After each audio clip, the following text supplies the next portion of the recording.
তুমি যতই জ্ঞানী, বুদ্ধিমান আর সৎ লোক হও না কেন, তুমি যদি একই জায়গায় থাকো তাহলে তোমার অভিজ্ঞতা হবে না।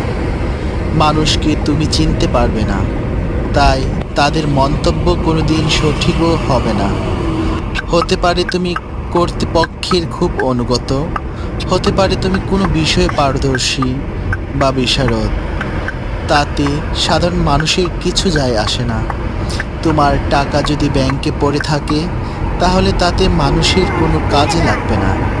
আবার কেউ হয়তো যেটা করার নয় সেটাই করে বসে, যেমন সে জানে ধার দেয়া ভালো নয়, তারপরও তাই করে বসে।